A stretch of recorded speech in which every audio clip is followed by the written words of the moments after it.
કેમ છો મિત્રો? મજામાં? હવે આપણે ગણ ચેપ્ટરમાં આગળ વધતા કંઈક દ્વિક્રિયાઓ વિશેની ચર્ચા કરીએ. દ્વિક્રિયાઓને ઇંગ્લિશમાં ઓપરેશન્સ કહેવાય છે. એ એવી દ્વિક્રિયાઓ કે જે બે ગણ વચ્ચે આપણે કરી શકીએ એને કહેવાય દ્વિક્રિયાઓ. અને એક એક કરીને આપણે બધી દ્વિક્રિયાઓ જોઈશું અને એના ઉદાહરણથી તમને સમજાવીશ કે આ દ્વિક્રિયાઓમાં કેવું થાય. તો સૌથી પહેલા એક કામ કરું છું, હું એક સાર્વત્રિક ગણ તરીકે ઉદાહરણ લઈ લઉં છું.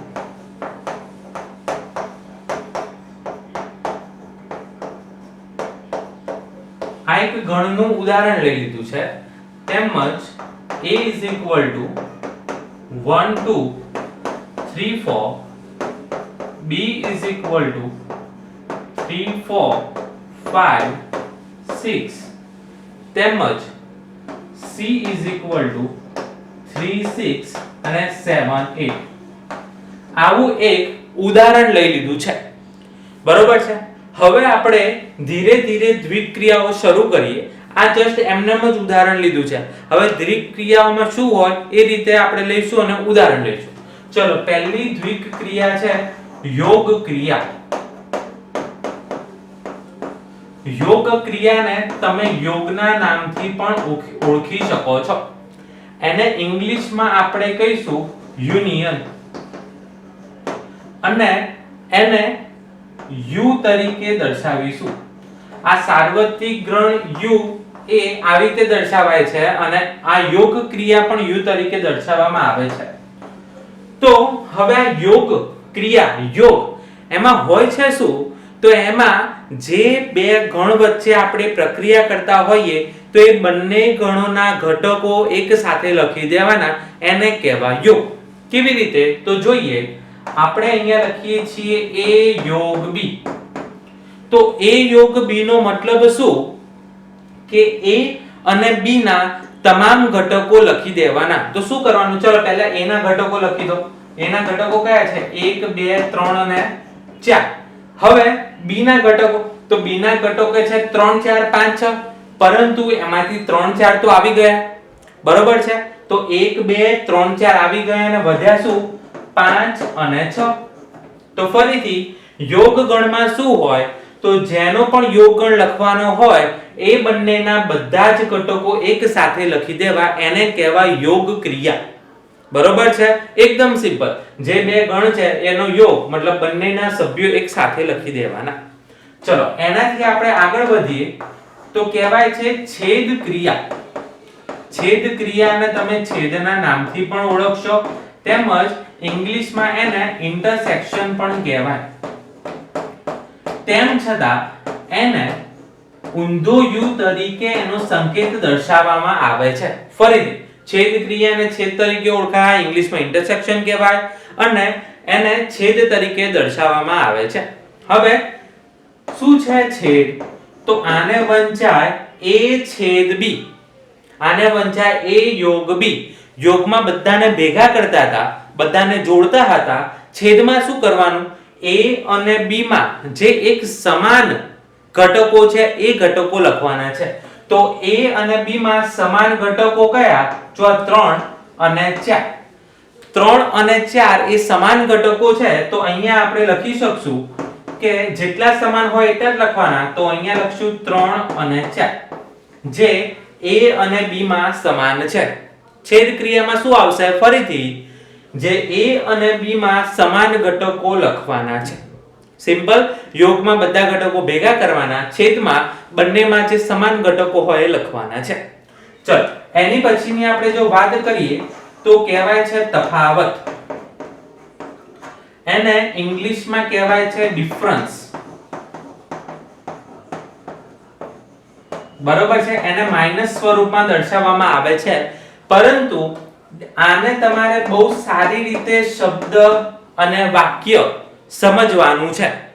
શું સમજશો? કે a - b એટલે શું યાદ રાખવાનું?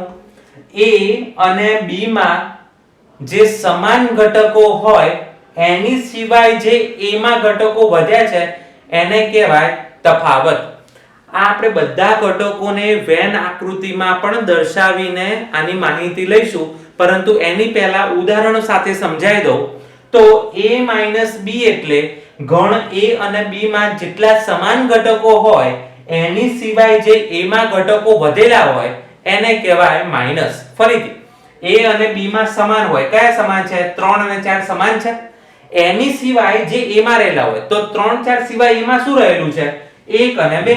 તો અહીંયા આપણે લખશું 1 અને 2. ખબર પડે છે શું થયું છે? a અને b માં જે સમાન હોય એની સિવાયના a માં હોય. ધારો કે મારે આની જગ્યાએ b a લખવું છે, તો શું લખશું? b a અને b માં જે સમાન હોય એની સિવાયના જે b માં હોય. તો a અને b માં સમાન કોણ છે? 3 અને 4. હવે એની સિવાયના જે પહેલા હોય એમાંથી લખવાના છે. જે બંને સમાન છે એની સિવાયના જે પહેલામાં હોય, તો એની સિવાયના b માં કયા કયા છે? 5 અને 6. તો અહીંયા આપણે લખશું 5 અને 6. આવડે આટલી ખબર પડે? ફરીથી વાક્ય બોલી દઉં. a અને b માં જે સમાન ઘટકો હોય એની સિવાયના a માં હોય, b અને a માં સમાન ઘટકો હોય એની સિવાયના b માં હોય. ચલો હવે આગળ વધતા આપણે વાત કરીએ છીએ પૂરક ગણની. પૂરક ગણને ઇંગ્લિશમાં કોમ્પ્લિમેન્ટ પણ કહે છે. બરોબર છે? પૂરક ગણ a ડેશ વડે દર્શાવવામાં આવે છે. a નો પૂરક ગણ એટલે a નો ડેશ. કેવી રીતે યાદ રાખશો? ગણ a માં રહેલા સભ્યો એની સિવાયના જેટલા u માં સભ્યો હોય એ બધા લખી દેવાના. ફરીથી ગણ a માં જેટલા સભ્યો છે 1 થી 4 એની સિવાયના જે u માં હોય, તો એની સિવાયના u માં કયા છે? 5 6 7 8 9 અને 10. બરાબર છે? 5 6 7 8 9 10. ચલો એવી જ રીતે b ડેશ શોધી. તો શું છે b ડેશ? b ડેશ શું છે? જે b ગણમાં રહેલા સભ્યો હોય. ચલો હવે b માં કયા કયા સભ્યો છે? 3 4 5 6. એની સિવાયના જે u માં હોય બધા લખી દેવાના. પૂરક ગણ એટલે ગણમાં જે હોય એની સિવાયના u માં હોય બધા. તો b માં કયા છે? 3 4 5 6. 3 4 5 6 નીચે લાઈન કરી એની સિવાયના u માં હોય બધા લખી દો. તો કયા કયા લખશો? 1 2 7 8 9 અને 10. બરોબર છે? તો યોગગણ, છેદગણ, તફાવત અને પૂરક ગણ આ આપણે બહુ સામાન્ય દ્વિક્રિયાઓ વિશેની ચર્ચા કરી અને એના ઉદાહરણ લખ્યા છે. હવે આપણે આના ઘણા બધા 1 2 અને 3 ગણ લઈને કઈ રીતે દ્વિક્રિયાઓ થઈ શકે એની થોડી માહિતી લઈશું. સૌથી પહેલા આટલું લખી દો, પછી આગળ વધીએ. ચલો વિદ્યાર્થી મિત્રો, હવે આપણે u લખેલું છે, a b અને c લખ્યું છે. આપણે અત્યાર સુધી બે ગણ વચ્ચેની દ્વિક્રિયાઓના ઉદાહરણો જોયા. બરોબર છે? હવે આપણે ત્રણ ગણ વચ્ચે થતી દ્વિક્રિયાઓના ઉદાહરણો જોઈશું. તો એમાં સૌથી પહેલા બે ઉદાહરણો લઉં છું, જેમાં આપણને આવું કહી દીધું હોય કે a યોગ b યોગ c. ચલો તો આપણે જે પ્રમાણે વાક્ય યાદ રાખ્યા હતા, કઈ રીતે વાક્ય યાદ રાખ્યા હતા કે યોગમાં શું હોય કે a b અને c ના તમામ સભ્યોને એક સાથે લખી દેવાના.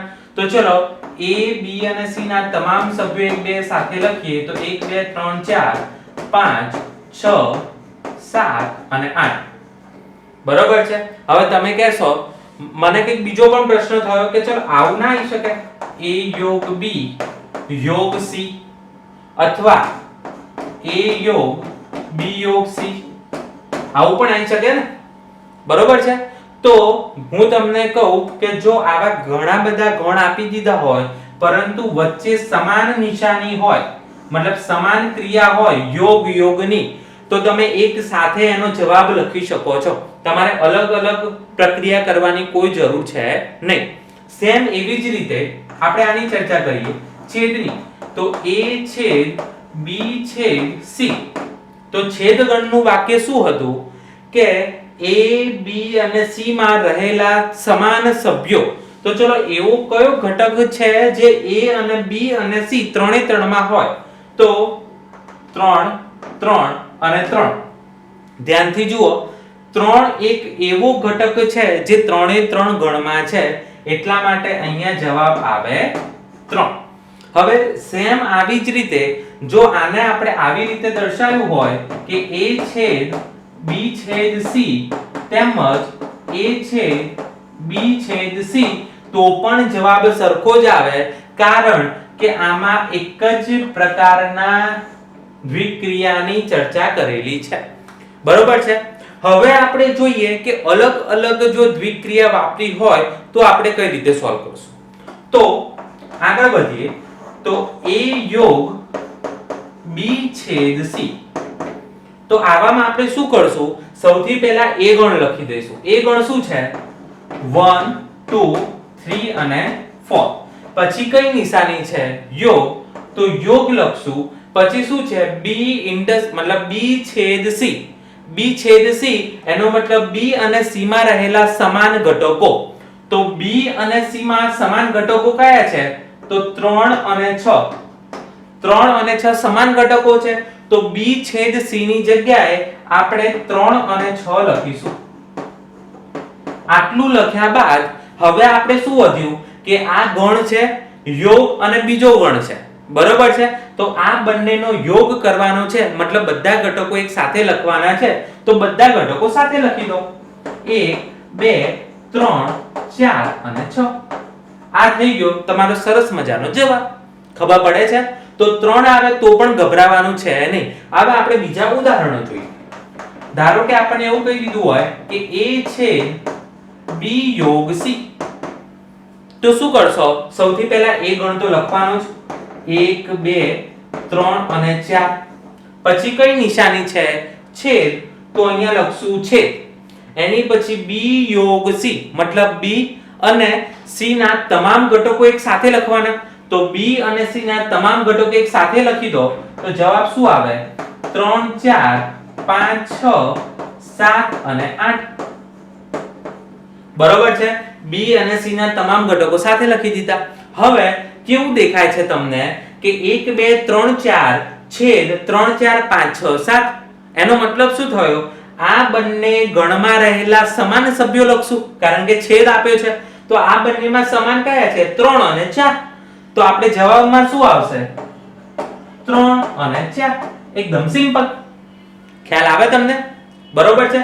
તો આવું કઈ આવે તો પણ ગભરાવાનું છે નહીં. હવે આવા બીજા ઉદાહરણ જોઈએ જેથી તમારો કન્સેપ્ટ એકદમ ક્લિયર થઈ જાય. ચલો, a યોગ b છેદ c. તો હવે અહીંયા સૌથી પહેલા શું કરશું? a યોગ b લખી દઈશું. ચલો, a યોગ b મતલબ a અને b ના તમામ ઘટકો. a અને b ના તમામ ઘટકો લખશો.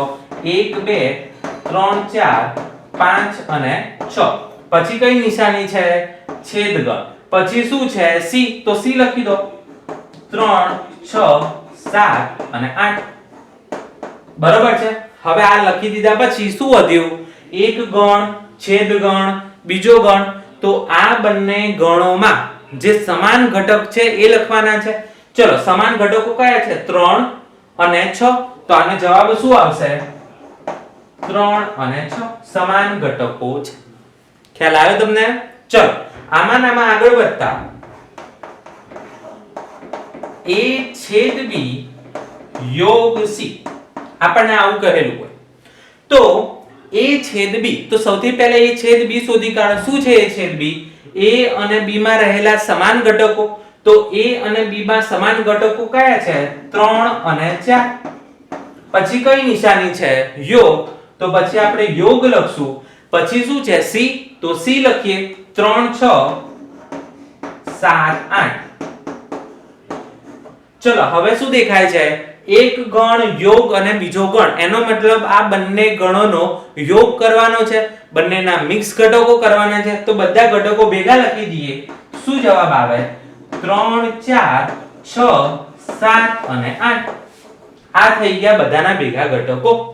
તો આપણે ત્રણ ગણો વચ્ચે થતી યોગ ક્રિયા, છેદ ક્રિયાની માહિતી લીધી છે. બરોબર છે? આટલું લખી કાઢો. બરોબર છે? પછી આપણે થોડા આગળ વધીએ છીએ. ચલો વિદ્યાર્થી મિત્રો, હવે આપણે કઈક પ્રશ્નો લખ્યા છે, એ પ્રશ્નો સોલ્વ કરીએ છીએ. તો અહીંયા શું લખ્યું છે? a છેદ b - c. તો સૌથી પહેલા શું કરશો? a બરાબર જે છે એ લખી દો. 1 2 3 અને 4. પછી કયો સિમ્બોલ છે? છેદગણ. ચલો હવે b c, તો b c નું વાક્ય શું હતું કે b અને c માં જે સમાન હોય એની સિવાયના જે b માં હોય, તો ચલો b અને c માં સમાન કયા કયા છે 3 અને 6, એની સિવાયના b માં કયા છે 4 અને 5. ચલો એની સિવાયના 4 અને 5 છે, તો હવે આપણી સામે શું છે કે એક ગણ છે, છેદ છે અને બીજો ગણ છે. હવે છેદ છે એનો મતલબ બંનેમાં જે સમાન હોય તો બંનેમાં સમાન કયા છે 4 4, તો આનો સિમ્પલ જવાબ આવશે 4. Is that okay? ચલો હવે આપણને એવું કીધું છે કે a યોગ b ડેશ. હવે a યોગ b ડેશ મતલબ સૌથી પહેલા a યોગ b શોધો અને પછી એનો આપણે પૂરક ગણ શોધીએ. પૂરક ગણ એટલે એની સિવાયના જે u માં હોય.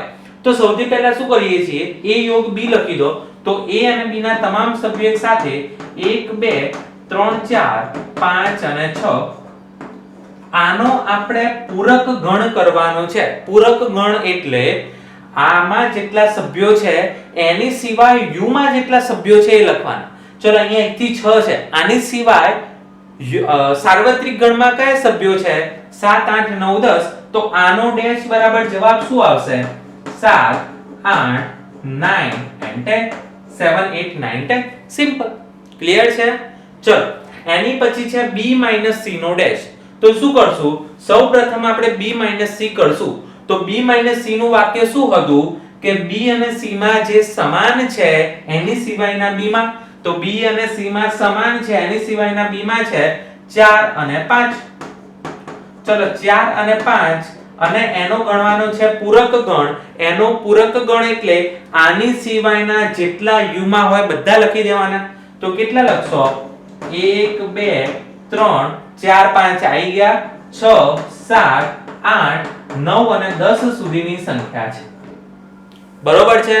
ચલો હવે c a નો ડેશ એવી જ રીતે, પરંતુ શું કે a અને c માં જે સમાન ઘટકો છે એની સિવાયના જે c માં છે. ચલો a અને c માં સમાન ઘટકો કયા છે ફક્ત અને ફક્ત 3, એની સિવાયના c માં કયા છે ઘટકો 6 7 અને 8. હવે આનો શું કરવાનો છે પૂરક ગણ. પૂરક ગણ એટલે આમાં જેટલા સભ્યો છે એની સિવાયના જે u માં છે, તો એની સિવાયના u માં કયા કયા છે 1 2 3 4 5 6 7 8 અને 9 અને 10. તો આ થઈ ગયો આનો પૂરક ગણ. બરોબર છે? તો મિત્રો આપણે દ્વિક ક્રિયાઓ એ ના અમુક ઉદાહરણો લખી દીધા છે. બરોબર છે? હવે આપણે બીજા પ્રકારો ભણીશું. તો પહેલા આટલું નોંધી રાખો અને પછી આપણે બીજા પ્રકારો ભણીએ. ચલો વિદ્યાર્થી મિત્રો, હવે આપણે આગળ વધીએ. આગળ એક ગણ છે એનું નામ છે અલગ ગણ. અલગ ગણને ઇંગ્લિશમાં ડિસજોઇન્ટ સેટ કહેવામાં આવે છે. Disjoint set. હવે અલગ ગણમાં શું છે, તો હું એક એક્ઝામ્પલ લઈને તમને સમજાવું કે ધારો કે a બરાબર 1 2 3 છે અને b = 4 5 6 છે.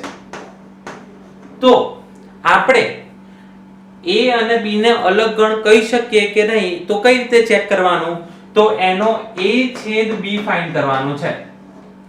a છેદ b. ચલો બંનેનો છેદ ગણ શોધો. છેદ ગણ એટલે શું, જે a અને b માં સમાન ઘટકો હોય. મને કહો a અને b માં સમાન ઘટકો કયા કયા, તો તમે શું કહેશો સર એક પણ સમાન ઘટક નથી. જો કઈ જ ગણમાં કઈ જ ના હોય તો તમે શું લખો છો ખાલી ગણ. તો એક પણ સમાન ગણ નથી, તો એના જવાબમાં આવશે 5. બરોબર છે? a છેદ b બરાબર 5. તો જે બંનેનો છેદ ગણ 5 આવે એટલે કે ખાલી ગણ આવે, તો a અને b ને અલગ ગણ કહી શકાય. તો શું છે અલગ ગણ, જો a અને b માં એક પણ સમાન સભ્ય હોય નહીં તો એને અલગ ગણ કહી શકાય. અથવા બીજી રીતે તમારે બોલવું હોય તો a અને b નો છેદ ગણ 5 આવે તો અલગ ગણ છે, જો 5 ના આવે તો અલગ ગણ નથી. તો આ આપણો અલગ ગણ છે. મતલબ a અને b બે અલગ ગણ છે. ધારો કે હું a બરાબર 1 2 3 લઉં અને b = 3 4 5 લઉં. બરોબર છે? 1 2 3 અને 3 4 5. તો આનો તમે છેદ ગણ શોધો. તો જવાબમાં શું આવે છે છેદ ગણ બંનેમાં સમાન કયું છે 3. તો આનો જવાબ 5 નથી આવ્યો, એનો મતલબ a અને b એ અલગ ગણ નથી. સિમ્પલ. શું છે વ્યાખ્યા? a અને b માં એક પણ સમાન સભ્ય ના હોય એને ખાલી ગણ મતલબ અલગ ગણ કહેવાય, અથવા તો a અને b નો છેદગણ 5 એટલે કે ખાલી ગણ આવે તો એને અલગ ગણ કહેવાય. જો ખાલી ગણ નથી આવતો તો એને અલગ ગણ કહી શકાય નહીં. બરોબર છે? ચલો આગળ વધીએ. તો આગળ આપણે ભણીએ છીએ સમમિત તફાવત ગણ. સમમિત તફાવત ગણને આપણે ઇંગ્લિશમાં સિમેટ્રિક ડિફરન્સ સેટ કહીશું. બરાબર છે? આને તમે JEE ના રૂપમાં પણ ભણી શકો છો. હું JEE ના એના બહુ આગળના કોન્સેપ્ટ હોય તો અલગથી ભણાવું છું, બાકી જો નોર્મલ કોન્સેપ્ટ હોય તો અલગથી ભણાવતો નથી, કારણ કે NCERT જ એક એવું પ્લેટફોર્મ છે જે JEE માટે ઇનફ છે. બરોબર છે? તો એનાથી NCERT કરતા કોઈ વધારાનો ટોપિક આવે તો આપણે JEE માં લઈશું, બાકી બધું NCERT નું જ છે. બરોબર છે? ચલો હવે સમમિત તફાવત ગણ. તો સમમિત તફાવત ગણમાં આપણે એક સરસ મજાનું ઉદાહરણ લઈએ. a is equal to 1 2 3 4 and b is equal to 3 4 5 6. આવું કોઈક ઉદાહરણ લઈએ છીએ. તો જે સમમિત તફાવત ગણને આપણે a ડેલ્ટા b વડે દર્શાવવામાં આવે છે. બરોબર છે? ફરીથી સમમિત ગણને a ડેલ્ટા b વડે દર્શાવવામાં આવે છે અને એનું સૂત્ર કેટલું સામાન્ય સૂત્ર છે? યોગમાંથી છેદગણ માઈનસ કરવાનું છે. ફરીથી શું કરવાનું છે? યોગગણ બંને ગણોના યોગગણમાંથી છેદગણ માઈનસ કરવાનું છે. આ છે તમારો સમમિત તફાવત. બરોબર છે? a ડેલ્ટા b યોગગણમાંથી છેદગણ માઈનસ કરવાનું છે. અને ધારો કે તમને આના કરતા પણ બીજું સૂત્ર જોઈએ છે તો હું લખી શકું કે a - b યોગ b - a. તમને આ બંનેમાંથી જે સૂત્ર મતલબ ઈઝી લાગે એ તમે યાદ રાખી શકો છો. મને તો તમને આ જ યાદ રાખવાની ઈચ્છા છે કે તમે આ જ યાદ રાખો. સમમિત તફાવત એટલે શું? યોગમાંથી છેદગણ માઈનસ કરવાનો છે. બરોબર છે? તો ચલો આપણે આ ઉદાહરણનો દાખલો જોઈએ કે કઈ રીતે આનો જવાબ આવી શકાય. તો a ડેલ્ટા b બરાબર, ચલો સૌથી પહેલા a અને b નો યોગ કરી દો. તો a અને b નો યોગ શું થાય?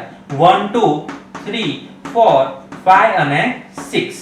બરાબર? a નો યોગ થઈ ગયો. એની પછી માઈનસ ની નિશાની. ચલો એની પછી છેદગણ. બંનેનો છેદગણ શું છે? 3 અને 4. તો 3 અને 4 એ બંનેનો છેદગણ છે. હવે માઈનસ માટેનું વાક્ય શું હતું કે આ બંનેમાં જે સમાન ઘટકો છે એની સિવાયના જે પહેલામાં ઘટકો હોય એ લખવાના. તો બંનેમાં સમાન ઘટકો કયા છે? 3 4 3 4. તો 3 4 સિવાયના પહેલામાં ઘટકો કયા વધ્યા? 1 2 5 અને 6. તો આ થઈ ગયો